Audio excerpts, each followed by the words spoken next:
Voltamos com Em Pauta, hoje falando sobre a formação histórica de Novo Hamburgo. Felipe, tinha comentado contigo antes de sair para o intervalo, gostaria de saber se os imigrantes alemães tiveram algum envolvimento na Guerra dos Farrapos, já que a guerra estourou uma década depois que eles chegaram aqui no Rio Grande do Sul. A Alemanha lá passou por diversas revoluções, por diversos períodos em que muitas pessoas já tinham aderido às armas, às ideias de revolução, um período também, algumas décadas, pouco tempo depois da Revolução Francesa, que mexeu com todo o cenário político, monárquico de todas daqueles países, e isso fez com que muitos que viessem para cá, quando de fato eclodiu a Revolução Farroupilha, muitos se posicionassem. Claro que existia aquele grupo que de fato não queria participar, queria estar na sua terra, trabalhando com a sua família. Mas existia aquele grupo que aderiu, basta dizer o pastor Farrapo, o pastor Klingerhofer, que foi junto, lutou. E aí você tem do outro lado o imperialista ferrenho Johann Daniel Hillenbrand, você tem o Matthias Mombach ali no interior de Wallerheim, o Reuter, também defendendo a região, e pessoas que, infelizmente, como toda a guerra, como toda a revolução, que sofreram aí nesse caminho, porque tiveram as suas casas saqueadas, em alguns momentos, inclusive pelos farrapos. A gente sabe que a história dos farrapos é uma história interessante, é a história que o nosso Estado procurou uma emancipação, uma independência. A nossa história seria outra também, mas como todo movimento, há boas pessoas e pessoas más. Então houve uma região saqueada, inclusive algumas casas próximas ao povoado de Hamburgberg. O próprio Johann Peter Schmidt, o proeminente comerciante, seu irmão foi morto pelos farrapos. Ele lutou contrário e depois também ganhou. Quando o Império ganhou, as pessoas que estavam ao lado do Império também tiveram as suas vantagens. Então, um período de, eu sempre digo, um período de dificuldades. E aí hoje, para nós, como pesquisador, como jornalista, cabe também buscar esses fatos e a construção desse passado, independente de julgar como foi quem estava certo, quem estava errado. Sim. Felipe, ali, sabemos que Novo Hamburgo, né, até hoje continua com o título de capital nacional do calçado. Né? Em que momento o couro e o calçado se tornaram matriz industrial da cidade? Uma questão que eu gosto de abordar e que deve ser abordada, de que essa história de que a indústria surgiu na região sudeste do país, ela tem as suas contradições, porque os alemães chegaram aqui e foram pioneiros, artesãos em diversas áreas, ferreiros, moleiros, sapateiros, alfaiates, tecelões, que chegaram aqui e que começaram já a produzir em pequenos ateliês e, sem dúvida, já no século XIX, na metade do século XIX, ali nos idos de 1850, 1860, já havia muitos empresários em diversas áreas e no couro, no calçado. Claro, fabriquetas, mas a gente tem o Nicolau Becker, que é nome de uma avenida aqui, renomada, conhecida na nossa cidade, foi o pioneiro da indústria do couro, já lá nos idos de 1840, 1850. Temos o Pedro Adams Filho, já no século XIX, final do século XIX, criando a sua indústria, considerada pioneira na fabricação dos sapatos, pela sua importância na época, pela sua pujança, pelos números de funcionários que ele teve, por tudo que ele produziu e tudo que ele lucrou como empresário. Então, Novo Hamburgo já tem, eu sempre digo, já nos seus anos iniciais, quer dizer, nos primeiros anos, fora a questão do comércio, que foi sempre uma vocação para Novo Hamburgo, porque as antigas casas comerciais, algumas que ainda estão testemunhas da história, ainda estão de pé e outras que não estão, mas sempre em pontos estratégicos, esses comerciantes desenvolvendo, fazendo essa troca de produtos que o colono, que o agricultor trazia do interior, comprando aqui e revendendo, levando através de barcas, através de barcos, balsas, esses produtos a Porto Alegre pelo Rio dos Sinos e vendendo lá e comprando lá o que não existia aqui. Então o comércio e a indústria muito forte já nos primeiros 20, 30 anos de Novo Hamburgo como localidade. E aí sim, no período da emancipação, já eram indústrias conhecidas, fortes, renomadas. No período da Segunda Guerra ali, Felipe, houve alguma hostilidade em relação à cidade por outras cidades não colonizadas por alemães devido ao nazismo? Eu diria que não foi uma perseguição de localidades para localidades ou cidades, ou nem mesmo, às vezes, das próprias lideranças. O que aconteceu, sim, foi perseguições políticas, porque Getúlio Vargas ele implantou o programa de nacionalização, então todos eram obrigados a falar o português, as escolas no idioma alemão foram proibidas, mas existia todo um contexto em que famílias às vezes falavam somente o alemão porque não tiveram assistência do Estado, assistência política, assistência, vamos dizer, de serviços básicos, estradas, escolas e igrejas muitas vezes eram mantidas por essas próprias famílias. E houve sim hostilidades, principalmente de famílias não alemãs, famílias que perseguiram e, assim, nesse ponto, de algumas lideranças que procuraram apagar os escritos germânicos das igrejas, cimentaram monumentos, destruíram monumentos. Basta dizer, ou como exemplo, nós podemos citar a questão do monumento ao imigrante, construído em 1924 na localidade de São Leopoldo, na cidade de São Leopoldo.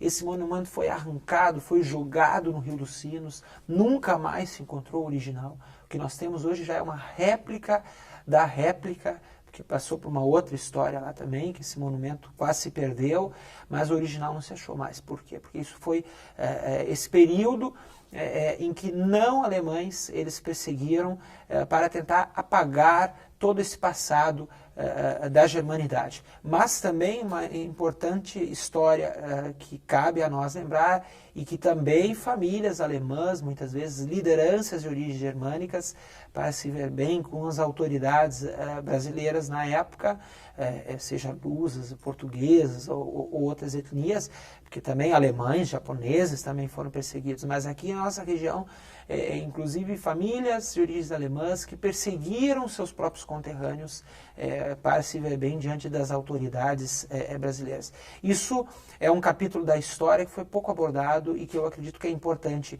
a gente repassar. Esse período de sofrimento em que muitos foram presos e perseguidos sem nem mesmo ter ligações quaisquer com a Alemanha naquela época. Felipe, em 1942, Novo Hamburgo passou a se chamar Floriano, né? Período que durou só um ano. Sim. Que razões para essa mudança? Justamente com essa lei em que não poderia ter praças e ruas com nomes de famílias ou de pessoas que tinham suas origens alemãs. Então, tudo na região foi, tentaram destruir, desmanchar. E, inclusive, essa história com o nome de Novo Hamburgo, veja, Hamburgberg, Hamburgerberg, Neu-Hamburg, depois Nova Hamburgo ou Novo Hamburgo, veja todas essas modificações, mas sempre ligadas com esse nome. E aí você dá o nome de Floriano, por causa lá do Marechal, algo que não tinha nada a ver com a nossa história local. E isso aconteceu em outras localidades também. Mas em Novo Hamburgo, felizmente, conseguiram derrubar isso a tempo, porque é assim, Hamburgo, o nome que simboliza muito essa nossa cidade hoje.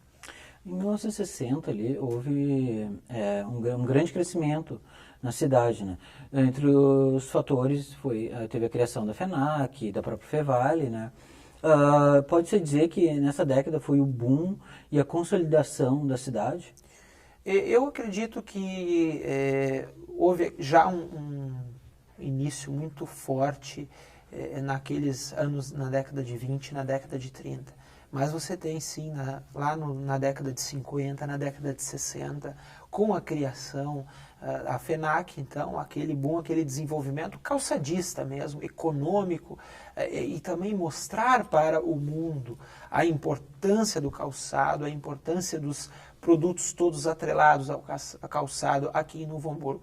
Você tem na criação da Universidade Fevale, incorporando na época o Instituto de Belas Artes e um grupo de lideranças, de professores, de políticos, de empresários, esse momento muito importante na área educacional, na área cultural, porque aí você tem uma universidade local e isso, veja quantos anos, quantas décadas em que certamente isso ajudou a desenvolver na questão do ensino, mas o que eu sempre digo, no que aqueles que saíram depois de formados puderam dar esse resultado para a sociedade depois nos serviços, seja como profissionais na área jurídica, na saúde, na área da administração, em tantas áreas que se desenvolveu.